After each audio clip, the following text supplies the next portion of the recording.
Hello guys, तो स्वागत है आप सभी का शैडो एक्सप्लेनर चैनल में। तो लास्ट एपिसोड में अपन सभी ने देखा था यू मैंगवा अपने कोर्ट के अंदर आ गई होती है और उससे जितने बुरे मिनिस्टर्स होते हैं उन सभी को जेल में डलवा दिया होता है। फिर बचे हुए मिनिस्टर से मैंगवा बोलती है कि आप लोग यहाँ पे इसी वजह से हो क्योंकि हमारी कंट्री के मुश्किल वक्त में भी आप हमारे साथ थे। बाकी लोगों की तरह आपने गद्दारी नहीं करी और ईमानदारी से अपने लोगों के लिए काम करते रहे। आपकी लॉयल्टी है जिसने कि आपको यहाँ पे रखा है, क्योंकि अभी मुझे हमारे स्टेट के बारे में कुछ भी नहीं पता। इसी वजह से आप लोग को फिलहाल मिनिस्टर फू और जनरल हू की बातों को मानना होगा। मिनिस्टर्स बोलते हैं ठीक है प्रिंसेस, जैसा आप बोलेंगी ना वैसा ही होगा। मैंगवा बोल रही होती है महान कन्फ्यूशियन, आपका बहुत बहुत शुक्रिया। अगर आज यहाँ पे आप नहीं होते तो हम लोग पक्का से हार जाते। वैसे मुझे ये तो पता है ना कि आपने ऑलरेडी हमारी काफी हेल्प करी है, लेकिन फिर भी मुझे आपसे रिक्वेस्ट करनी थी। अभी जो हमारी कंट्री की हालत है ना वो काफी ज्यादा खराब है और मेरे हिसाब से उसको स्टेबल होने में तकरीबन 2 से 3 महीने लग जाएंगे। अगर इन आने वाले टाइम के अंदर मुझे कोई हेल्प की जरूरत पड़ती है तो क्या आप हेल्प कर सकते हो? हान शेंग बोल रहा होता है कि मैं तुमसे पहले भी कहा था और यही बात मैं तुमसे फिर से कह रहा हूँ।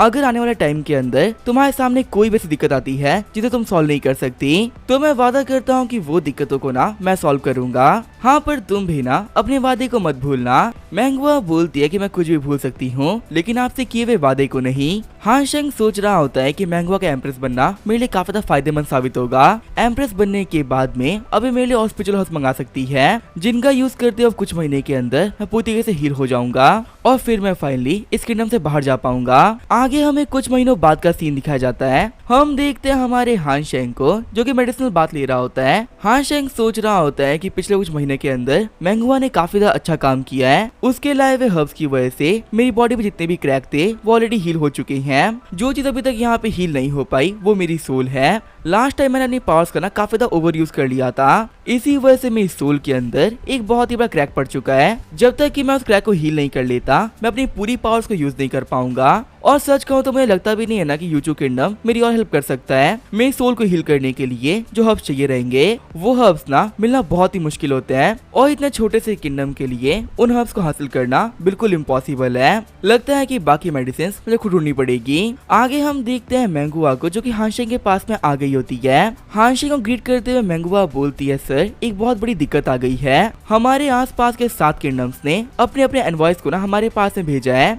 उन 7 किंगडम में से ली किंगडम भी एक है और सच कहूँ तो इनके इंटेंशंस के बारे में ना हमें कुछ नहीं पता। हान शेंग बोल रहा होता है ली किंगडम या बाकी किसी को भी अटैक करना होता ना तो वो ये काम बहुत ही पहले कर चुके होते। कुछ महीने पहले ना ही हमारे पास में पैसे थे और ना ही एक अच्छी आर्मी। अगर उस वक्त उन लोगों ने अटैक नहीं किया तो अब वो बिल्कुल भी अटैक नहीं करेंगे। अगर सच कहो तो मुझे काफी हद तक पता है कि उन लोगों को क्या चाहिए और बाकी तो उनका हमारे सामने आने पे क्लियर हो ही जाएगा कि वो लोग क्या लेने के लिए यहाँ पर आए हैं। आगे जो हमारा हान शेंग होता है मैंगवा के साथ में इंपीरियल पैलेस आ गया होता है और जो 7 किंगडम के एनवॉयज होते हैं वो भी रॉयल कोर्ट में आ जाते हैं। हान शेंग सोच रहा होता है कि यहाँ पे जितने भी किंगडम के एनवॉयज आए हैं वो सारे के सारे किंगडम्स ही ना आसपास के किंगडम्स है। मैं गारंटी कर सकता हूँ ना कि इनके दिमाग में हमको लेके कुछ भी अच्छा नहीं है। पक्का से किसी बुरे मोटिव के साथ में यह हम लोग के पास में आए हैं। मैंगवा भी सोच रही होती है तो काफी ज्यादा अच्छी बात है कि महान कन्फ्यूशियन अभी मेरे पास में ही है। इनके यहाँ पे रहते हुए ना मेरे को डरने की बिल्कुल जरूरत नहीं, चाहे ये मिनिस्टर किसी भी इंटेंशन से क्यों ना आए हो। अगर चीजें खराब भी हो गई तो भी महान कन्फ्यूशियन सब कुछ संभाल लेंगे। मैंगवा बोल रही होती है दूसरी कंट्री के इनवॉइस, आप लोगों ने काफी लंबा ट्रेवल किया है और पक्का से आप थक गए होंगे। बिल्कुल भी आराम ना करके आप डायरेक्टली यहाँ पर आए।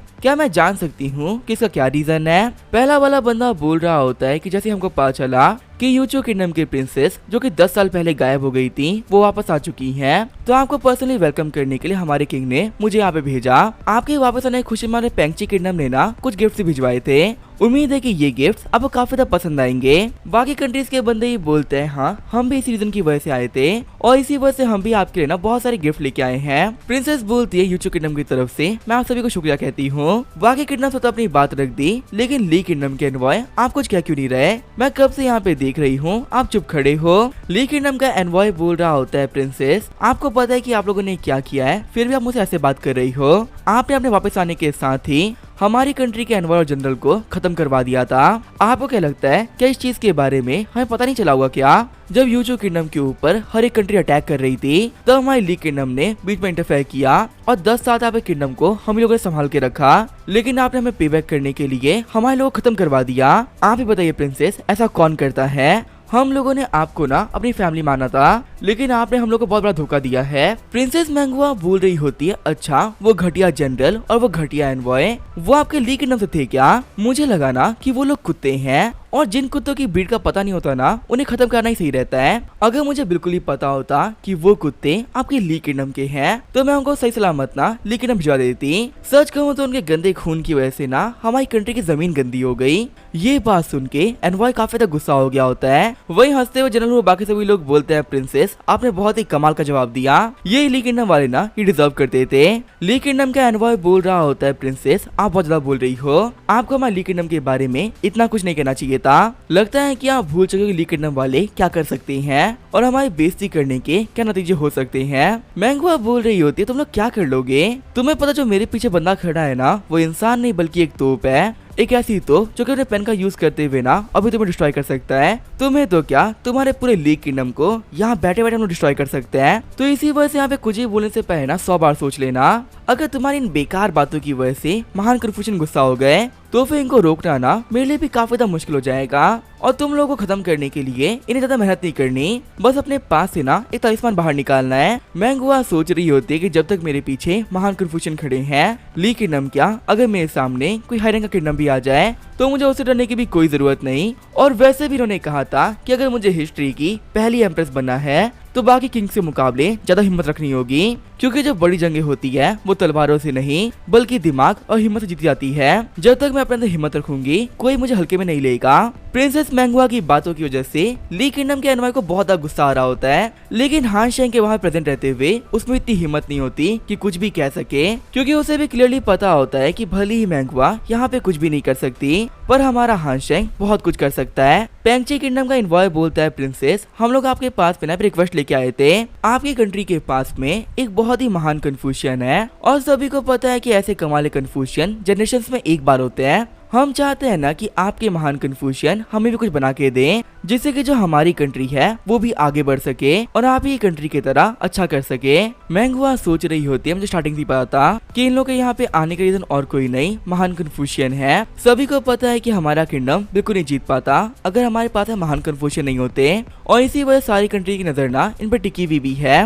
वैसे अब मैं कुछ कर भी नहीं सकती हूँ, आगे जो भी कुछ करना है वो महान कन्फ्यूशियन को ही करना है, इनके ऑर्डर्स के आगे तो मैं भी कुछ नहीं बोल सकती। फिर मैंगुआ बोलती है, महान कन्फ्यूशियन आपका क्या सोचना है? हान शेंग बोल रहा होता है कि 7 कंट्री के इनवॉइस सिर्फ और सिर्फ मेरी वजह से यहाँ पर आए। मुझे जानना है ना कि ऐसा भी कौन सा रीजन है जिसकी वजह से आप लोग यहाँ पर आए हो। फिर वहाँ पे जितने भी इनवॉइस होते हैं वो हमारे हान शेंग को ग्रीट करते हैं। पेंगची किंगडम का इनवॉय बोल रहा होता है, सर हम लोग आपको यहाँ पे इनवाइट करने के लिए आए थे। सच कहे तो हमारे पेंगची किंगडम ना कन्फ्यूशन की काफी इज्जत करते हैं और जब से हमें पता चला है कि हमारे पास ही किंगडम के अंदर इतने महान कन्फ्यूशन सामने आए हैं तब से आपको देखने के लिए हमारा पूरा किंगडम बहुत ही पेशेंटली वेट कर रहा है। आपको पता है हमारे किंग ने सिर्फ आपके लिए ना एक बहुत ही बड़ी पार्टी भी रखी है। जिस दिन आप हमारी कंट्री में कदम रखोगे हमारी कंट्री में ना फेस्टिवल मनाया जाएगा, तो इसी वजह से मैं यहाँ पे आपको आने के रिक्वेस्ट करने के लिए आया था। हान शेंग बोल रहा होता है, क्या बस इतना ही? क्या तुम्हें इसके अलावा और कुछ नहीं कहना? पेंगची किंगडम का एनवॉय बोल रहा होता है कि अगर आप हमारे किंगडम आते तो हमें काफी ज्यादा अच्छा लगता, पर अगर आप नहीं आ रहे तो हमें बहुत रिग्रेट होगा। अगर आप आ नहीं सकते तो कोई बात नहीं,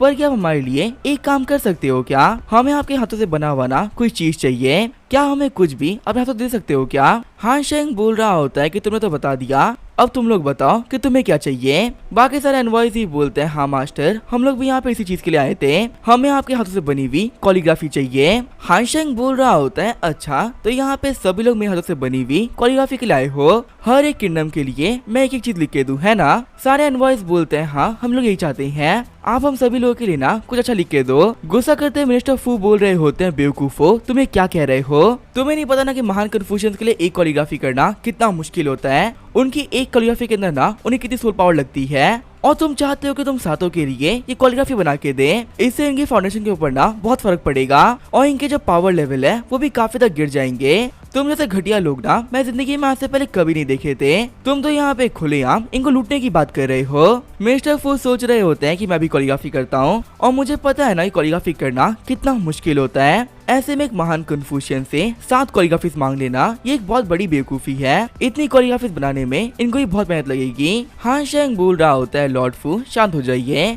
ये लोग तो बस यहाँ पे वही बोल रहे हैं ना जो कि इन लोगों को बोलने के लिए कहा गया था। टेंशन मत लो, इनको कैसे हैंडल करना है ना मेरे को अच्छे तरीके से आता है। मैं इन लोगों को ना खुद ही एक्सप्लेन कर देता हूँ कि इतनी कोरियोग्राफी बनाने में कितनी मेहनत लगती है। प्राइम मिनिस्टर फू बोल रहा होता है महान कन्फ्यूशियन, जैसा आप कहें। अपनी पावर को यूज करते हुए हानशेंग बोल रहा होता है कि तुम लोगों में इतनी हिम्मत आई कहां से कि मुझसे डायरेक्टली आके तुम लोगों ने साथ कोरियोग्राफीज मांग ली। तुम्हें क्या लगता है मैं तुम्हारा नौकर हूँ जो कि तुम्हारे कहने पे कोरियोग्राफी बनाऊंगा? अब मेरी बातों को ना कान खोल के सुन लो। तुम सातों के सातों किंगडम को मैं आखिरी वार्निंग दे रहा हूँ, और वो भी सिर्फ इसी वजह कि तुम्हारे किंगडम के अंदर आम लोग भी रहते हैं। अगर तुम लोगों ने ऐसी घटिया बात के बारे में सोचा भी ना तो मैं यहाँ पे 7 नहीं बल्कि 1 कोरियोग्राफी बनाऊंगा, और उस कोरियोग्राफी में तुम्हारे सातों किंगडम की डिस्ट्रक्शन को लिख दूंगा। फिर ना तुम्हारे किंगडम बचेंगे और ना तुम लोग। अगर तुम लोग को यहाँ पे लग रहा हो ना कि मैं मजाक कर रहा हूँ तो अभी मैं तुम्हारे सारे किंगडम्स का चैप्टर क्लोज कर देता हूँ। देखो इस लास्ट टाइम के लिए मैं तुम लोग को माफ कर रहा हूँ, तो इसी वजह से अपनी अपनी कंट्री वापस लौट जाओ और अपने किंग्स को बता देना कि महान कन्फ्यूशियन उनका नौकर नहीं है जो कि उनके कहने पे ना कुछ भी करेगा।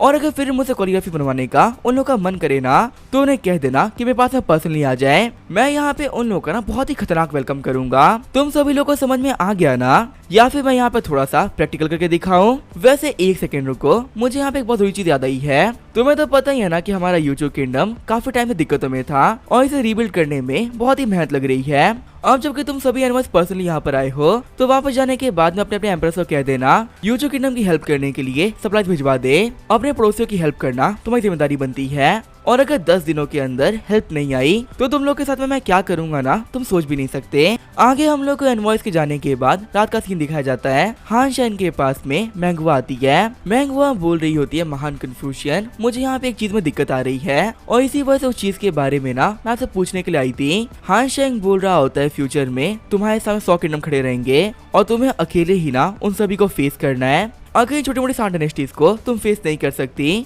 तो आखिर पूरे वर्ल्ड को कैसे फेस करोगी? भूल गई क्या तुम्हें एम्प्रेस बनना है, और एम्प्रेस बनने के तुम्हें अभी काफी ज्यादा मेहनत करनी पड़ेगी। मैंगवा बोल रही होती है कि ऑलरेडी आप मेरी इतनी हेल्प कर चुके हो, और सच कहूँ तो हमारा यूचू किंगडम काफी ज्यादा स्टेबल भी हो चुका है। आप बिल्कुल भी टेंशन मत लो, मैं आपको बिल्कुल डिसअपॉइंट नहीं करूंगी और एक बहुत ही कमाल की एम्प्रेस बन के सभी के सामने उभरूंगी। हानशेंग बोलता है हाँ एक और चीज, अब तुम्हें खुद के ऊपर भरोसा करना सीखना होगा क्योंकि इस स्पिरिचुअल हब की खोज में मैं जल्दी यहाँ से जाने वाला हूँ और अब तुम्हारे और मेरे रास्ते अलग होने वाले हैं। अब इन रास्ते पे कैसे चलना है ये तुम्हें खुद देखना होगा। हानशेंग के पास में आते हुए मैंगवा बोलती हैं क्या आप जा रहे हो? महान कन्फ्यूशियन, क्या आपका ख्याल रखने में हमने कोई दिक्कत कर दी है क्या, या हमारी किसी गलती की वजह से आप हमसे नाराज हो? अगर आप कुछ दिनों के लिए हमारी कंट्री में और रुकते तो पक्का से हम लोग ना आपको जैसे सर्व करते। और रही बात स्पिरिचुअल हब की तो आप कहीं आपको क्या चाहिए, चाहे उसे ढूंढना कितना ही मुश्किल क्यों ना हो हम उसे ढूंढ के लेके आएंगे। हानशेंग बोल रहा होता है कि हमारी ये जिंदगी ना एक जर्नी की तरह है, एक जगह रुकने का मतलब है जर्नी का खत्म होना,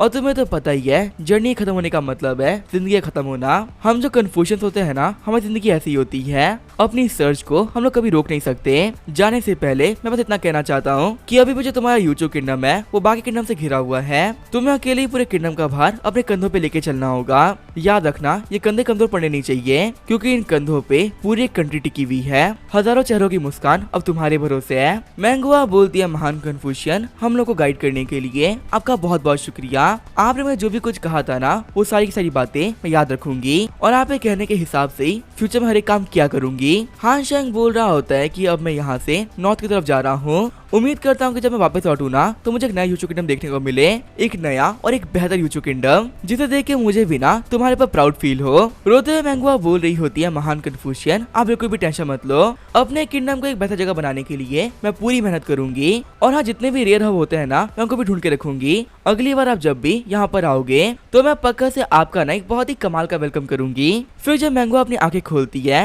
तो वो देखती है कि हानशेंग वहां जा चुका होता है। मैंगवा सोच रही होती है महान कन्फ्यूशियन, मेरी जिंदगी में आप एक एंजल की तरह थे, भले मेरी लाइफ के अंदर आप बहुत ही कम टाइम के लिए थे, लेकिन सच में आपने सब कुछ ठीक कर दिया। हानशेंग आगे सफर में अब क्या होगा वो हम देखेंगे नेक्स्ट एपिसोड में। तो तब तक के लिए बाय और स्टे ट्यून।